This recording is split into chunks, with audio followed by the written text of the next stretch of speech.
2014 certified pre-owned Chevy Volt. It's hard to believe, but it's been a year since I bought it. So let's take a look at it and see what we think.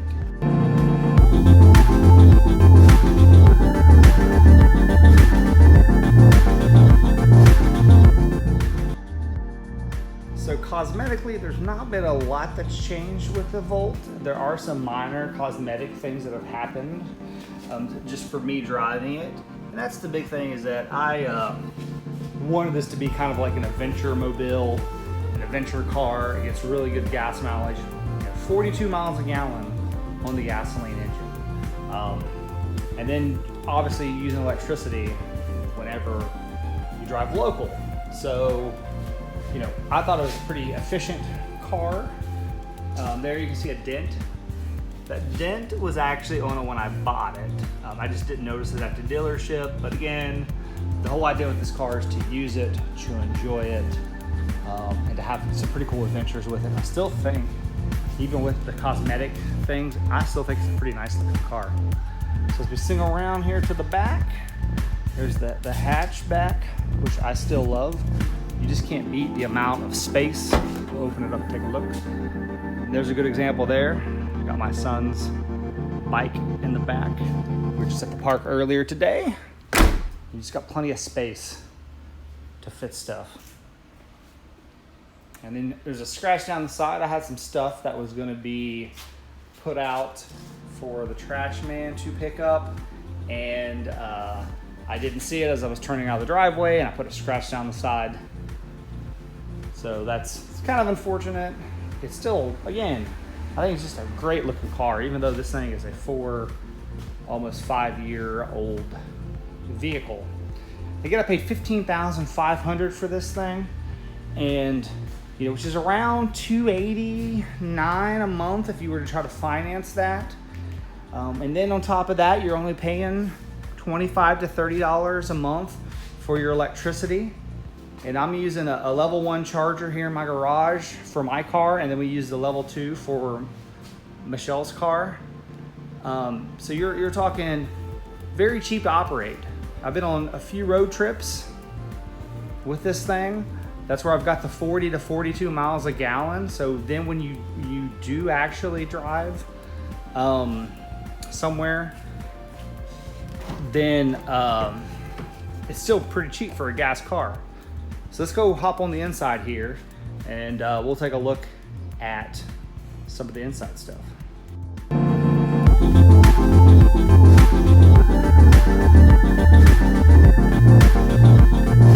Here are the grand totals. It's a little hard because of the reflection to see, but it's been a year of having this car, and I reset the Trip A the day I bought it, and I've driven 11,951.2 miles. I have used 109 gallons of gasoline. That's only been because of a few trips that I've taken, one to Atlanta, so I used quite a bit of gas on the way there and back. I've also done a few trips around Arkansas that have been greater than 40 miles, or 38 miles. So I've had to use gas for those. And there's been a few days where I have not had a chance to recharge completely when I got home, and then I had to use a little gas at the end of the day. But either way, 109 gallons of gasoline, it's still not a lot of gas. My old vehicle, which was that Toyota Tundra, it would get, it had like a 40-gallon tank, I think. So I would use that just every 10 days. So here's the interior, is still looking very nice. The car is pretty dirty on the inside, so that's something to think about. I'm gonna open up all the doors here. And you can see here's just the most recent drive that we just finished today. And we went 12.3 miles and used 3.9 kilowatt hours. And that was with airplane flying over. That was with maximum air conditioning and also some preconditioning, and that's where the car will air condition itself before you get in it, up to 10 minutes. You can do that twice. So I did that when we were at the park, so that after we were done playing, we could get in a nice cool car. So let's go take a look at some of the inside. Okay, we'll start in the back here. Take a look at the inside again. So a few things you'll notice here is it's full of not a ton, but there's my son's soccer ball. The inside, of course, got crumbs and other child-related decorations. You'll see the center armrest is taken out. We really didn't need it, and it provides a place for me to put toys and like stuff like that for him. I think if we were having people riding in the back a lot, I would leave the armrest in, but we don't. The interior still, for the driver's side, again, this is a car that I drive every day, so it is a little dirty. Overall, it just feels like a pretty high quality car. There's the stitching here that I've noticed now that I've had it for a while that really kind of gives it kind of a nice premium feel. Again, for a practically 5-year-old car. I got the side storage panels here where I got my sunblock. Always be ready. You never know when you're going to be having an impromptu outside trip. So we're going over to the other side here. Take a look at it. The driver's side, the passenger side, excuse me. And again, slick and clean. You know, that stuff, the little storage panel here, I usually leave my sunglasses in there, but I've recently kind of cleaned it out some to make it relatively clean for this video. And again, it just has a nice high quality feel. It is a black seats, which in the South here makes the inside get really hot. And of course, here's the car seat along with some stuff left with my son. So this is the Graco Contour 65. It's got 1 cup. There's other ones that have more than that, obviously. But this is basically provides enough space for him. He can get his feet up on the back, so that will get dirty, but it wipes away. So it's not that big of a deal. We got little storage things here for him to place stuff and put toys and other things like that. As we swing around to the back, we've already looked at this in the other video, but let's take a look again here. So let me pan down, and again, what makes this thing so amazing is you can fit, this bike is not huge, but you put these seats down, even one of them, and I have gotten 12 bags of mulch back here.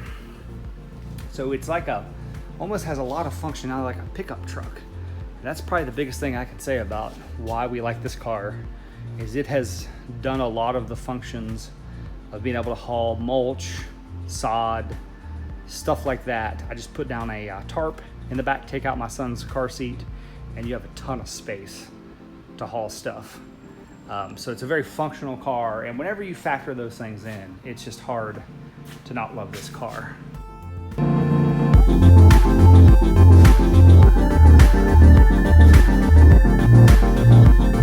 I use Chevy Volt. So again, kind of highlighting some of the things that I love about this car are it is extremely cheap to operate. The payments, super cheap. You can't beat when it comes to dollar for dollar what you're getting, this car is amazing. You can maybe get like a cheap Honda Civic or something that may beat this when it comes to dollar to value to what you're getting. But if you want a nice car that feels nice, that drives nice, especially on electric, I don't think you can beat the Chevy Volt. When it comes to other things, being able to precondition, there are gas cars that do this too. I don't know of any car in a $15,000 to $18,000 price range that'll do this, but the ability to use my iPhone app to cue the car up, let it air condition for 10 minutes in a state where it's been 95, pretty much, average all summer. I don't think you can beat that. Something I've started getting in the habit of using now this year over last year, so it's definitely something that I think is worth the money. So we've talked about kind of how cheap it is on electric. Again, it's about $1 a day for me to drive this thing, and that's driving 12 miles to work and 12 miles back. So about $30 a month is what is added to our electric bill, and then my wife's car is also added another $30. But again, no gas. I honestly do not even know what gas prices are.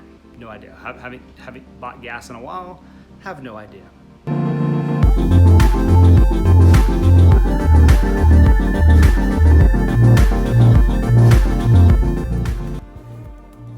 Comes the negatives to this car, about the only negative that I would say, and that is whenever you're in gas mode, the sound of that electric motor. That's honestly the only thing I would say that is a an issue, because it is a loud motor. It is not an enjoyable drive necessarily when you're trying to accelerate.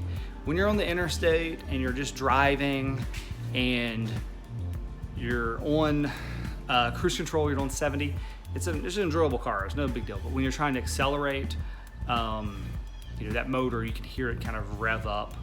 That'd be the only negative. But again, when you look at all the positives, when you look at how great of a like family adventure car that is super cheap to operate, that you can load it up with a ton of stuff in the back and go somewhere, and it costs, you know, very little to drive, I don't think you can beat this car.